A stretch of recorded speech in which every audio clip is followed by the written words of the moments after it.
Good evening once again, and it's another late night.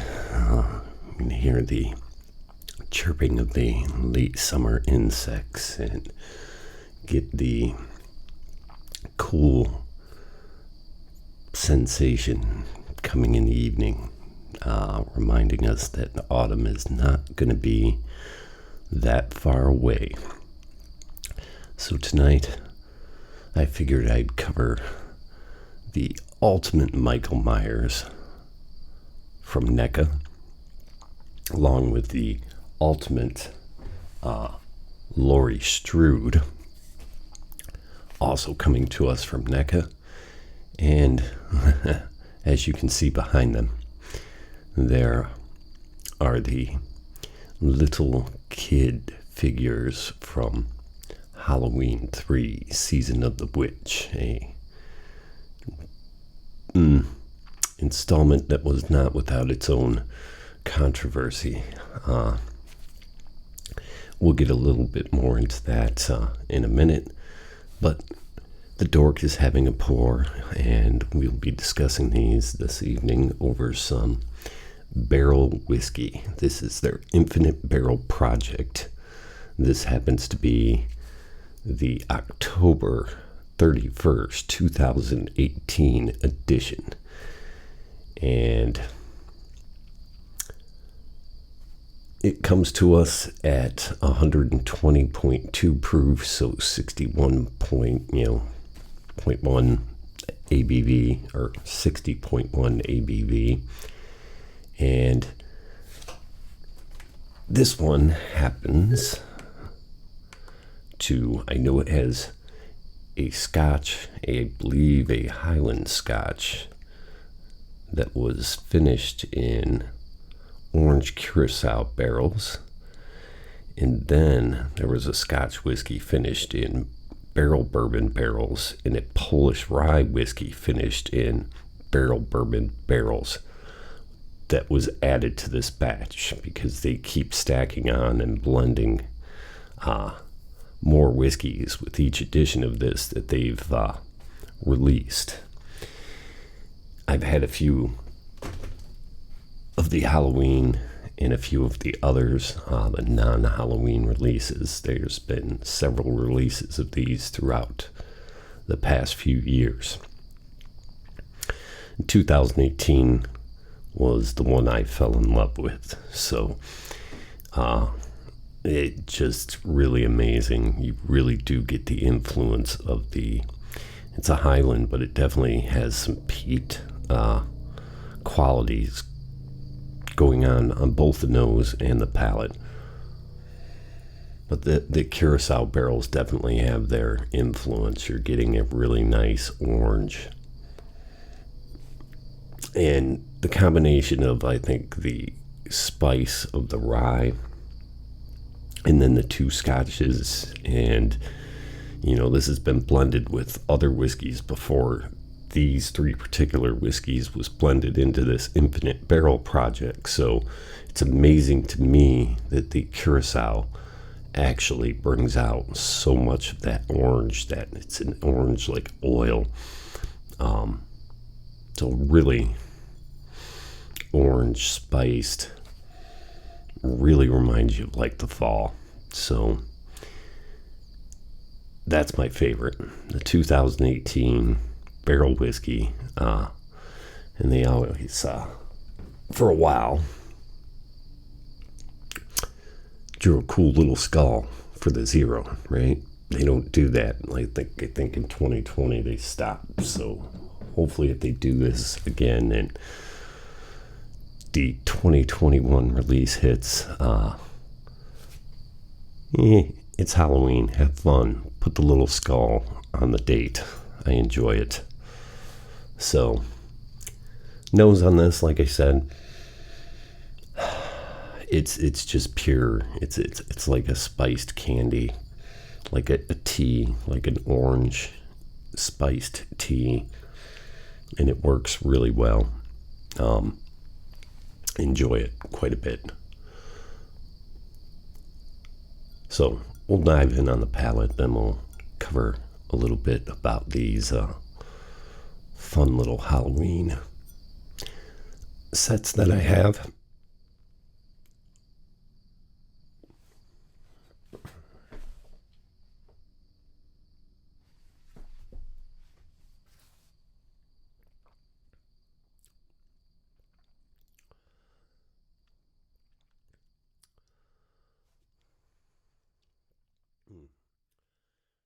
Hard when you're doing these barrel proof whiskeys, because I really like to chew my whiskey. I like to take my time on it, so recording these videos may not be the most ideal. I tend to have to cut out some of that. Don't want to hear me swishing. But there is a fantastic long finish on this, and everything that you get on the nose comes, but there's a really creamy, wonderfully long finish that travels onto the palate of this. So absolutely my favorite of the Infinite Barrel project. And so I'm a horror fan. I'm a fan of the things that NECA has been doing. And so, you know, we have the ultimate Michael Myers. He came with the little pumpkin that was that is flashing in the background there. And then behind all three of them, again, these are from Halloween 3 Season of the Witch, which at the time was released. And it was a, I think, big disappointment to anybody out there that saw the first two and had associated the Halloween series with the main evil protagonist, your Michael Myers, right? And so Halloween 3 was conceptual in a sense that they wanted to make movies with different themes based just solely off the date of Halloween itself. And again, the franchise at that point was already woven with the character of Michael Myers, so was not very well received. In many years after, I believe, when you have the advent of VHS, DVDs, the days of video stores, it has remained and gained a cult following. And I guess, you know, thinking back about it, if it was not just, if it wasn't branded as Halloween 3, if they came out with it, maybe it would have been a little better received. It was kind of, you know, hokey and cheeky in that 80s sense, but definitely love the little masks and the characters. And NECA released this 3-pack, and you know, I could not resist. They're pretty cool. They're pretty tedious, as not as small as the Puppet Masters, but they're pretty tedious and hard to stand up. So I'm not gonna do too much messing around with them this evening at all. But it did come with a cool little TV. You got your silver shamrock novelties, which were masks that were produced with chips that were made with pieces of Stonehenge, and it was kind of based off of the supernatural, witchcraft, and sci-fi all wrapped together, which, you know, in any other context, just not being branded as Halloween 3 probably would have worked back in the 80s. And which is why I think it's gained a cult following. And the set that NECA did for these, the 3-pack of them, was fantastic, even down to them. You know, they're just paper bags, but the pumpkin-headed witch over there actually has. I wish all 3 would have came. I don't know why the purpose is. Maybe I need to revisit the flick and see. That actually came with a really cool little trick-or-treat bag. And as I said, he will be a pain to stand back up. They don't even have top pegs on the feet of these, so NECA makes their stands, which I'm not, I guess, entirely that impressed with them. Just their standard black or clear peg stands. But that movie almost tanked and destroyed the whole franchise and series of Halloween.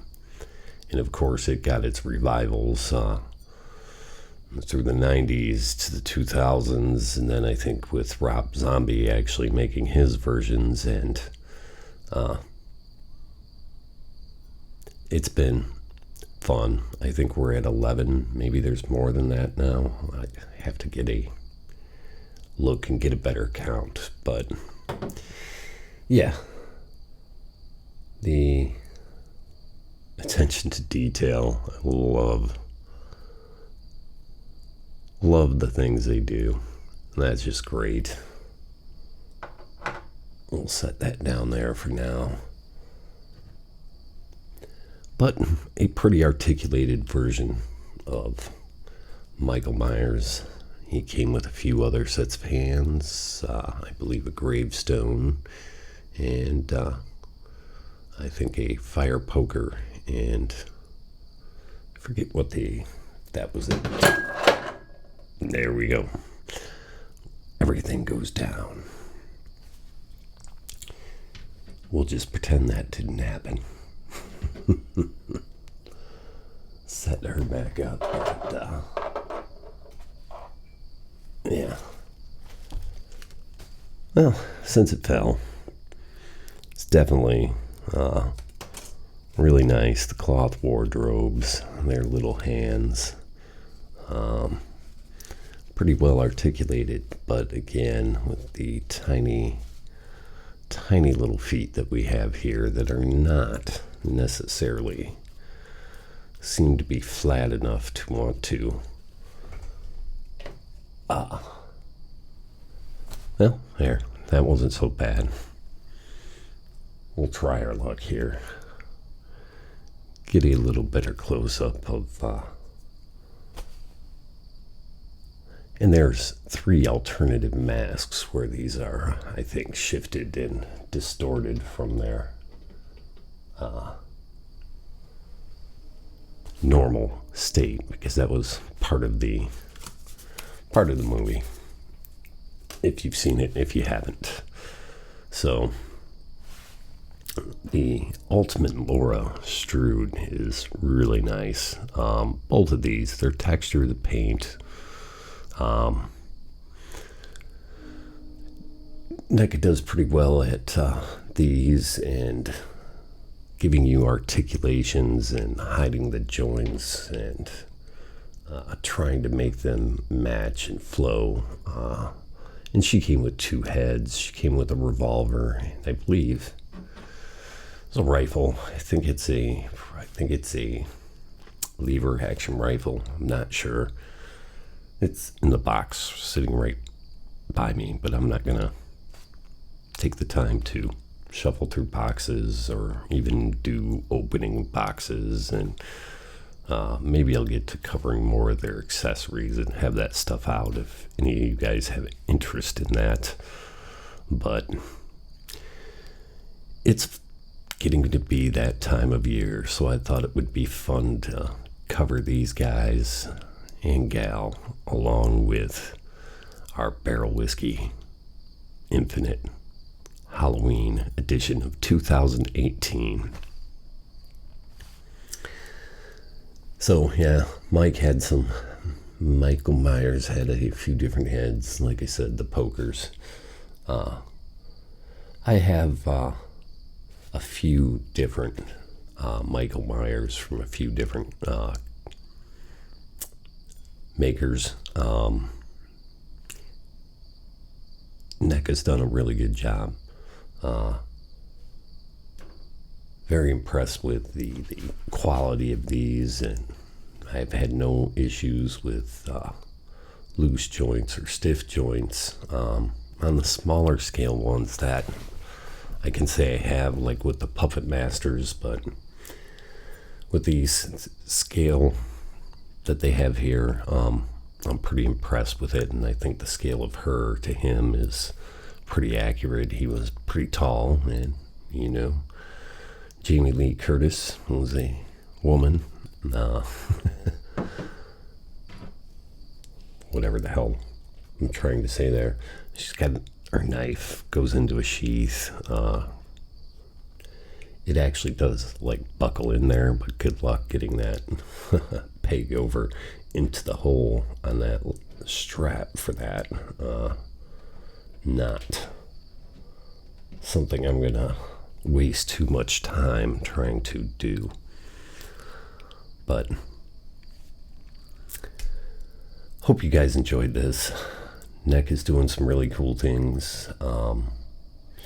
We'll keep rolling here as we approach Halloween. I'll have some more of these and other things. And of course, I'm going to do my standard whiskey reviews. I'll probably keep doing ones with knives, but for the lack of,